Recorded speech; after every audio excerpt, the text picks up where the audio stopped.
Olá, na aula de hoje nós vamos falar de abstrações. Basicamente, vamos passar por um sumário, vamos conhecer as principais abstrações com que vamos trabalhar, a classificação e a composição, e algumas ferramentas adicionais de abstração, como a generalização, a identificação e a escolha do caso normal. Mas o que é essa palavra? O que significa abstração? Eu sempre gosto de começar com uma definição formal, porque obriga a gente a pensar e a tentar explicar. Então, a nossa definição é: abstração é um processo mental de separar um ou mais elementos de uma totalidade complexa de forma a facilitar a sua compreensão. Ou seja, eu tenho algo que é muito grande, muito complexo, que eu não conseguiria entender e vou eliminar detalhes até que eu consiga começar a entender. E aí vou reforçar os detalhes mais importantes de maneira que eu facilite a compreensão desses detalhes. Uma coisa é dita abstrata se ela no mundo real não existe. Por que ela não existe? Porque eu tirei tudo que não precisava existir para eu entender aquilo que realmente existe. O que existe a gente chama de instância daquela abstração, ou os membros da abstração. Por exemplo, se você olhar uma mulher, ela não é nada abstrata. Essa foto não é nada abstrata, ela mostra bastante detalhes do que é uma pessoa. E eu posso começar a eliminar detalhes para facilitar a minha compreensão de algo. Por exemplo, um quadro. Num quadro eu começo a tirar os detalhes da foto, como imperfeições de pele, e ver só aquilo que me interessa. Eu quero mostrar a beleza dessa mulher, a curiosidade de uma expressão. A partir de certo ponto eu posso ficar tão abstrato que eu perco o contato com aquele elemento real. Mas eu consigo ainda ver bastantes características. Por exemplo, eu consigo ver nesse caso que o cabelo é escuro. Eu poderia estar querendo mostrar apenas mulheres de cabelos escuros. Se eu quiser eliminar mais detalhes, eu ainda posso eliminá-los e continuar sabendo que é uma mulher. Mas eu perco alguma informação. Por exemplo, a cor do cabelo ou que os olhos eram escuros. E eu posso continuar esse processo até ficar extremamente abstrato. Como, por exemplo, usando um ícone, que é uma representação extremamente abstrata, mas ainda me passa a ideia de feminino, porque eu estou usando um laço de fita que nem aparecia nas minhas imagens. Eu reforcei uma ideia usando um símbolo que não aparecia antes. A gente usa muito abstrações. Por quê? Porque o mundo real é difícil de entender. Imagina que eu estou te explicando como funciona uma célula do corpo humano. Eu podia te mostrar uma cópia de uma foto que é perfeita. Me mostra exatamente o que você vê no microscópio. Porém, é muito mais difícil de te mostrar o quê? Aqueles elementos que eu estou interessado em reforçar, em mostrar que existem dentro da célula. A solução é fazer um desenho onde aqueles elementos que aparecem lá na fotografia estão com cores que não são verdade, porém ajudam a diferenciar. Essa é a ideia básica da abstração, é mostrar o que eu quero, mostrar o que é importante, não necessariamente no formato que eu quero.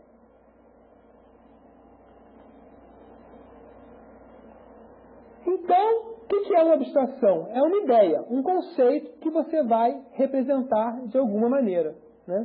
Ela não existe no mundo real. Por quê? Porque se você pegar o que está no mundo real, ele é muito complexo para você entender. A nossa estratégia para criar uma abstração é sempre a de eliminar detalhes e deixá-los indefinidos, vagos, ambíguos. Por quê? Porque eles não são importantes. A precisão, a certeza naqueles detalhes não é importante. É importante ver também que o mesmo objeto pode ser abstraído de várias formas, de acordo com o interesse que eu tenho, de acordo com o modelo que eu estou criando. Esse modelo vai ter uma utilidade, né? Vai ter uma aplicação prática e nessa aplicação a gente pode escolher detalhes diferentes. Por exemplo, uma fórmula matemática, uma equação matemática, um conjunto de números pode ser representado de várias maneiras. Uma tabela, um gráfico, uma equação. Tudo que eu escolho uma ou outra, né? Depende da característica daquele problema. A mesma coisa acontece com um mapa, né? Que talvez seja a representação abstrata que a gente está mais acostumado a ver de formas diferentes, né? Eu quero um mapa do Brasil, mas o que eu quero representar?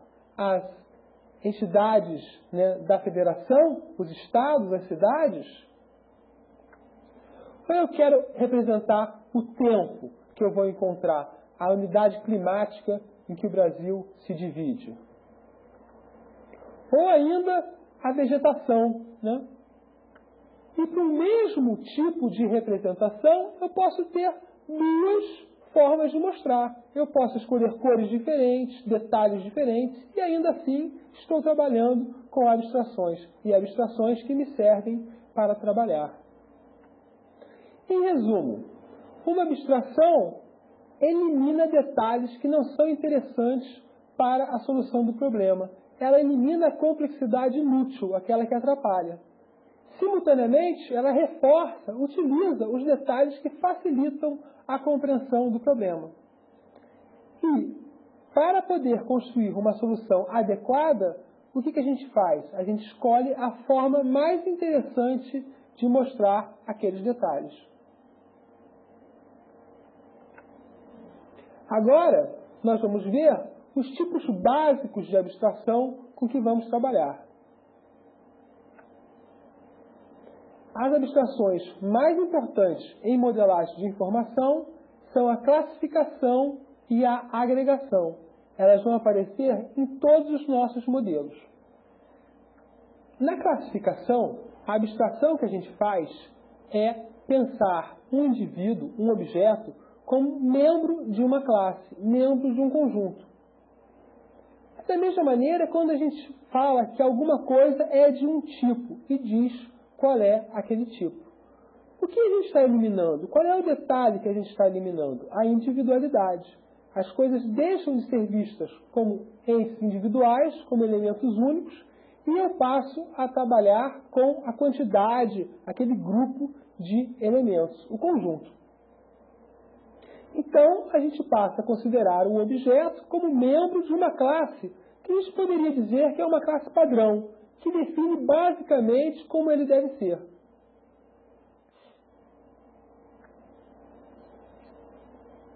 Então, o que a gente está fazendo? Criando uma ideia abstrata que descreve todos os objetos de uma classe. Quando a gente elimina a necessidade de tratar os objetos um a um, a gente elimina também a complexidade criada pela quantidade de objetos. Vamos ver alguns exemplos. Por exemplo, eu tenho Fluminense, Flamengo, Vasco, Botafogo. O que são? São times de futebol. Então, usando times de futebol como classe, como conjunto, eu não preciso ficar falando toda hora Fluminense, Flamengo, Vasco, Botafogo e outros. A mesma coisa acontece com a palavra países, que vai representar a classe dos países. Brasil, Argentina, Estados Unidos, França. Então, usando essas palavras, esses conceitos, esses conjuntos abstratos, eu evito de ter que ficar listando todos os objetos daquele conjunto, que pode ser uma tarefa infinita. Muitas vezes a gente vê a classificação, né, de objetos parecidos. Por quê? Porque a gente quer abstrair a diferença entre esses objetos. Então você olha, né, na minha figura aqui, vários tipos diferentes de cachorros. Né? Ora, eles são diferentes em raça, em cor, né, no pedigree deles, mas não me interessa, nesse caso, essa diferença. Então, eu posso usar a palavra cachorro para definir a classe inteira. A gente vai ver mais tarde que as diferenças a gente pode anotar de alguma maneira. Sempre que a gente tem uma forma de abstração, a gente precisa de uma forma de reverter essa abstração, voltar atrás. No caso da classificação, essa forma é conhecida como instanciação, ou seja, eu saio da ideia abstrata e trago a ideia instanciada, a ideia no mundo real. Né? É o processo inverso que a gente já trabalhou aqui. Times de futebol, uma instância, um exemplo, né, de time de futebol é Fluminense, outra instância, outro exemplo é Flamengo. Quando a gente está fazendo uma instanciação, a gente está o quê? Está individualizando, né? Está criando um indivíduo entre os indivíduos possíveis. Isso é bastante importante na nossa hora de pensar. Por quê? Porque apenas criando esses indivíduos eu posso verificar se a minha classe é exatamente a classe que eu preciso. Se a minha classe permitir criar um indivíduo que eu não estou interessado, então eu devo modificar a minha classe de maneira que ela seja mais adequada à minha solução. Um exemplo que nós podemos usar, né, é do estudante de graduação. Essa é uma classe. Né? E quando eu vou instanciá-la, eu escolho o nome, eu identifico exatamente quem são os meus estudantes. Por exemplo, o José e a Maria. Né? O processo de olhar para o José, olhar para a Maria e pensar a classe é o processo de classificação. O processo de olhar para a classe e determinar quais são os exemplos, as instâncias, os elementos, é o processo de instanciação. Um é o inverso do outro. A segunda forma importante de classificação é aquela que permite que a gente entenda um todo como a composição de suas partes, e não como cada parte separadamente. A gente normalmente fala essa abstração usando termos como é feito de, é composto de. Ela se chama agregação ou composição. São sinônimos. Na composição, a gente entende um objeto complexo formado como um conjunto de outros objetos, como um só objeto. Não nos interessa quais são essas partes no momento da abstração. Isso é como nós vemos uma bicicleta ou um carro. Né? Imagina se para comprar um carro você devesse escolher as 17 mil peças que normalmente compõem um carro. Então, você chega na hora e fala, eu quero um carro de tal modelo.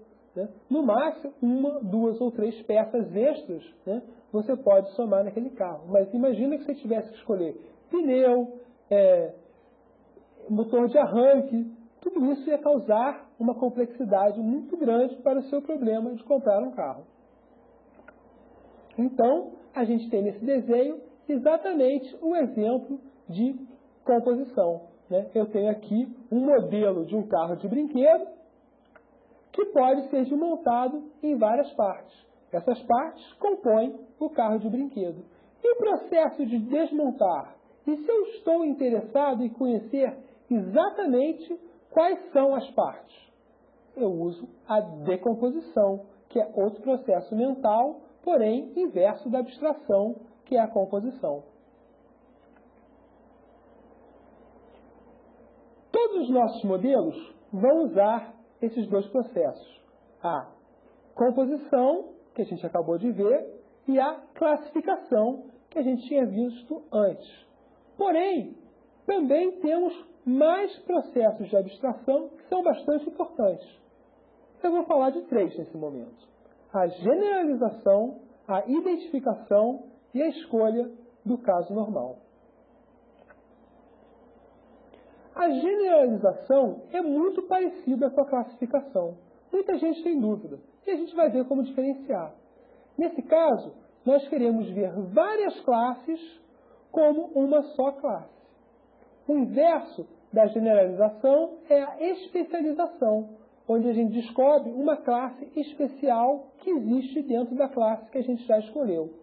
A gente precisa de alguns exemplos. Vamos ver os exemplos, então. Uma pessoa de uma universidade, ela pode ser um funcionário, um aluno ou um professor. A classe mais geral, generalizada, é pessoa. As classes especiais, a especializada, funcionário, aluno e professor.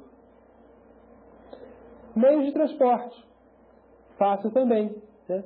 Existem muitos tipos de meios de transporte. Então, em vez de sair diretamente de um meio de transporte para um evento, eu posso sair para outra classe, para outro conjunto especializado. Automóveis, aviões, navios. Né? A mesma coisa vai se repetir com aparelhos eletrônicos. Computador, rádio, televisão. Cada uma dessas classes tem ainda exemplos e talvez possa ser subdividida em outras classes. Ok, estará correto. A ideia básica é que classes podem ter classes mais gerais e podem ter classes mais específicas. Então a gente pode ver, por exemplo, um exemplo longo, né? Meios de transporte terrestre, meios de transporte terrestre e públicos, meios de transporte terrestres públicos em vias férreas, e ainda assim eu tenho algumas classes. A classe dos trens, dos metrôs, dos bondes.